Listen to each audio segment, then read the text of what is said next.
Looking at a lot, isn't it?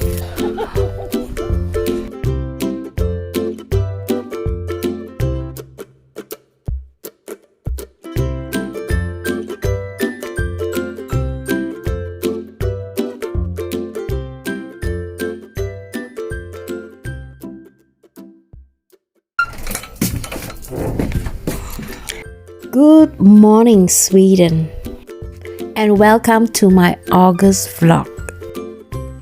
August is the most busiest month for most forager. Yesterday, I cut some mushroom and dry them on this drying net. When drying mushroom, I like to use a fan to blow them so that it's not humid, because if you don't do that, the mushroom might get molded. I put the mushroom last night and it was dark, so this morning I just want to double check and see that they are not overlapping each other, because when they overlap they might also get mold. And mold is just like virus, it could spread from one mushroom to the others, so you want to make sure that they are not attached to each other. So now I've checked my mushroom, I can go back to the cottage and have breakfast. And today it seems like slightly windy. All my berries has been picked, so these are the leftover. And look at the mid-dew in the morning.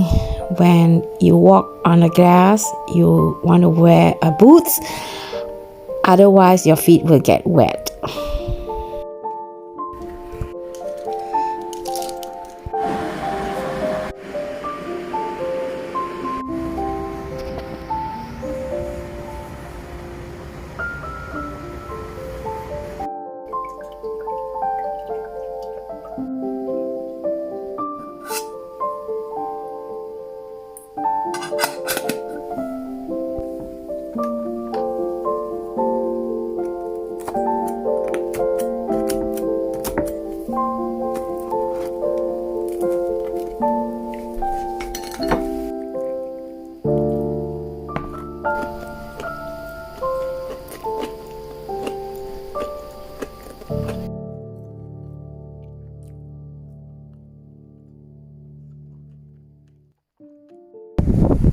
See, look at the water.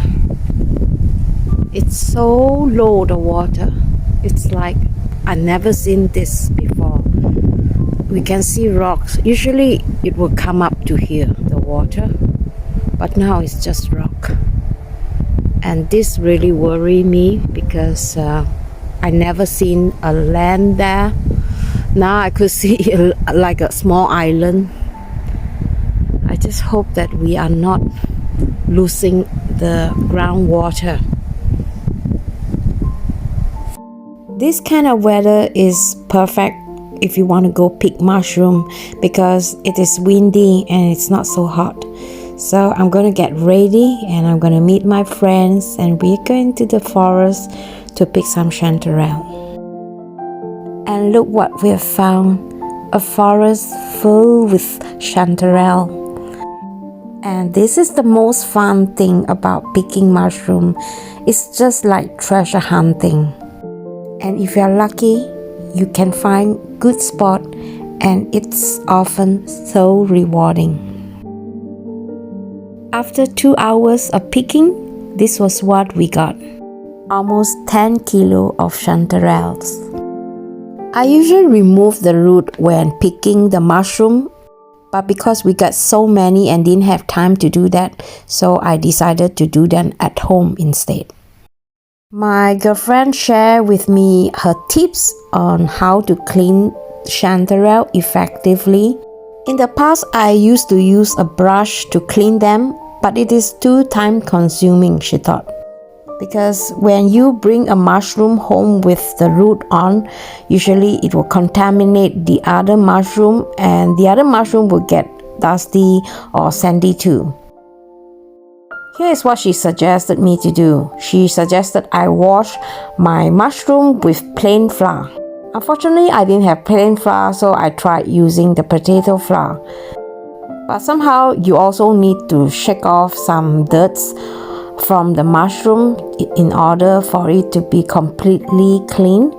And I noticed there's a lot of dirt floating on the surface, which is really good. But because I don't have enough flour, I'm going to try using the normal water method and compare notes. And this is the result using the flour water method. As you can see, the result is quite good. The mushroom is really clean, and you should be able to wash it another time with clear water to wash away the flour. But since I'm going to be just cooking it later on, I will not do that. Now let's try the other old method using water. When using just water, I noticed that the dirt didn't float as much as the one using the flour method.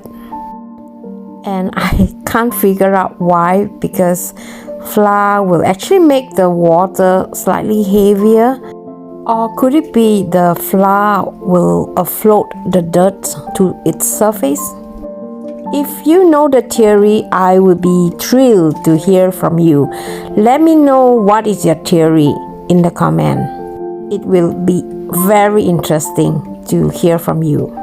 So as you can see, comparing to the one with the flour, I think the dirt are sinking down to the bottom compared to the one with the flour. You guys probably wonder, what do I do with all this mushroom? Well, some I cook them right away and some I freeze it. I heard that if you dry chanterelle, it becomes very bitter. So for that case, I'm going to show you how I preserve my chanterelle for a long time. First, let me show you how to do the freezing method. If you have a limited amount of space in the freezer, I suggest that you reduce the size of the chanterelle by tearing it into pieces.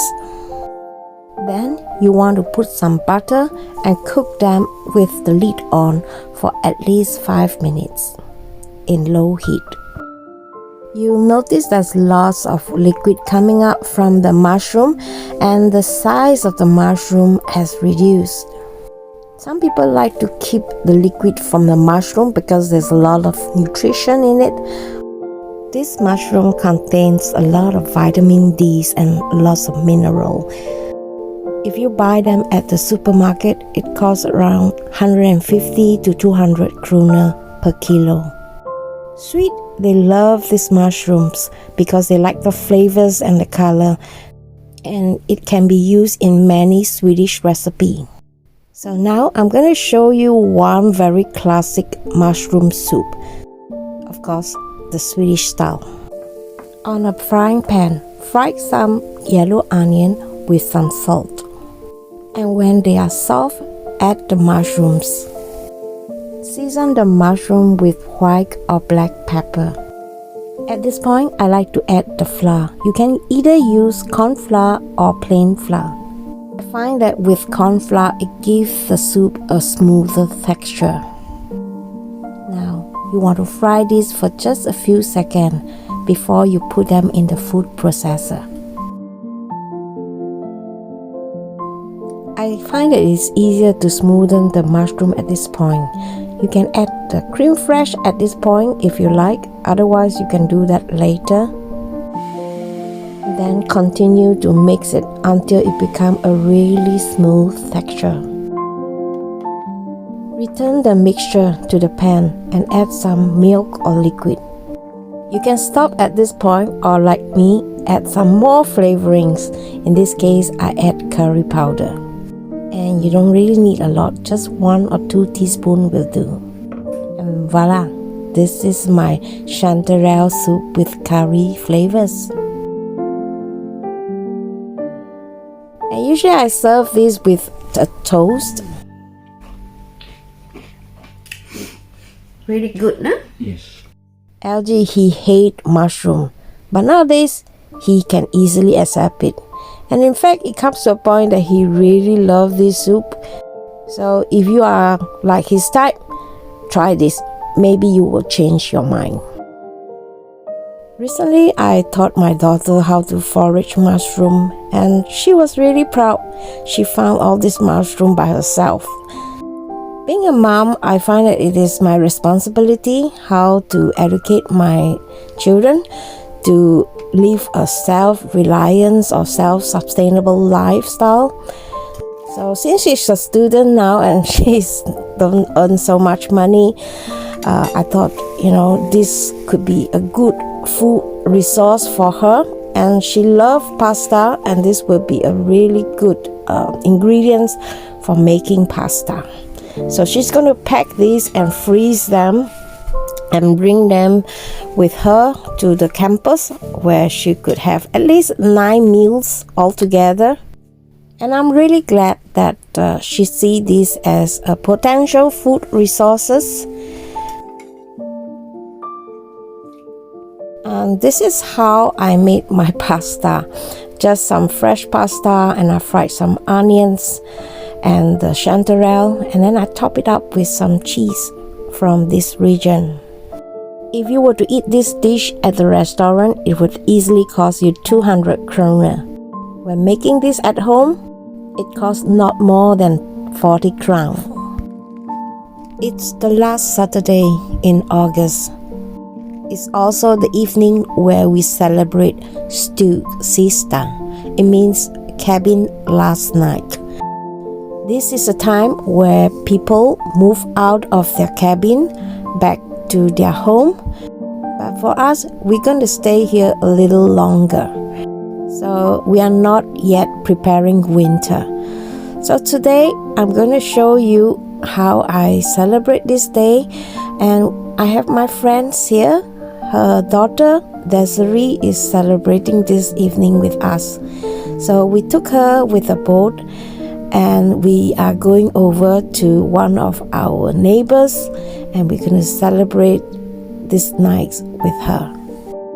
And usually neighbor will put up bonfire to celebrate this night, and usually they'll invite friends or family together to spend a lovely evening together. And that is where we are heading, to our neighbors to West summer house. We start off by lighting the bonfire.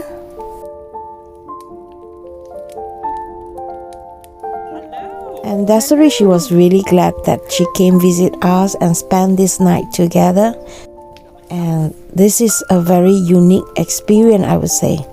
Especially when you see something really beautiful in the sky and the surrounding.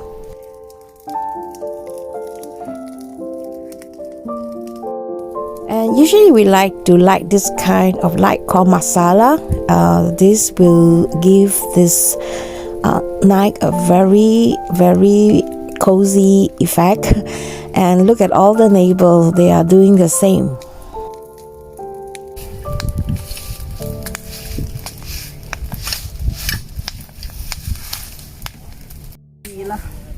It's okay? All is well. You can see, yeah? I can see with the bonfire and now your light. Oh, this is gonna pop. Then we're gonna scream. Yeah! Happy last day of summer!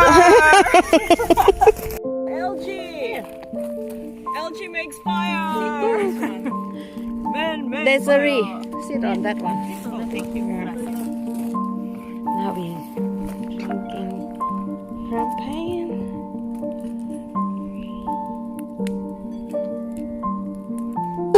Oh, good! I said it to Ben. I said it. Like, just like that. He goes, no, nothing. So I said, ooh, he understood me. While we were joking and laughing, and we saw something magical in the sky. Look. This is the Northern Light. And I remember a few years ago, we saw the Northern Light exactly on this day where we have the siesta. The sky are filled with these lights that are dancing and singing at us. And it's so beautiful, don't you think? This night is the most special night, the most beautiful. I think I'm going to shut up and let you guys enjoy this moment with us.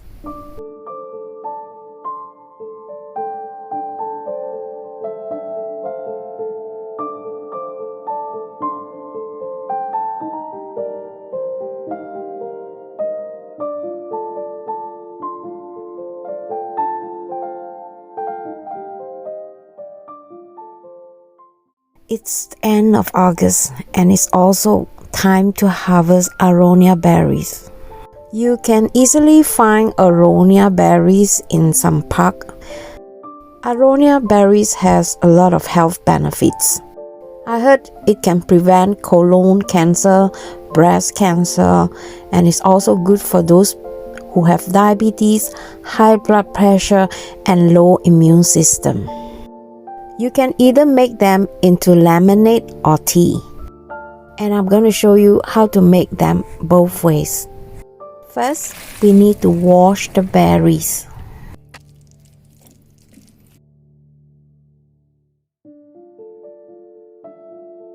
Next, use a juicer or a juice extractor to remove the seed. Don't throw away the seed because it can be used as tea later. You can use both your hand or the back of the spoon to squeeze out every bit of the liquid from the seed and then spread it out on a baking tray. And you want to bake them at 150 degrees Celsius until it's completely dry. You will see some foam appearing on top of the surface of the extracted juice. Remove them. To improve the flavors, I'm going to add a lemon juice and some lemon zest. Now you want to slowly boil this, come up to a boiling point before you turn off the heat and let it cool down completely. When they are completely cool, I'll transfer them into plastic bottle and freeze them as lemonade. As for the dry seed, I make them into hot tea. This fruit is so valuable and nothing goes to waste. As you can see, summer here in Sweden is really short. Besides foraging and prepping, we try to enjoy the season as much as possible. Now, we are on our way to meet our bikers friends. One of our friends are on wheelchair, so today we decided to give him a day so that we could bring him out on a bike to go barbecue in the nature.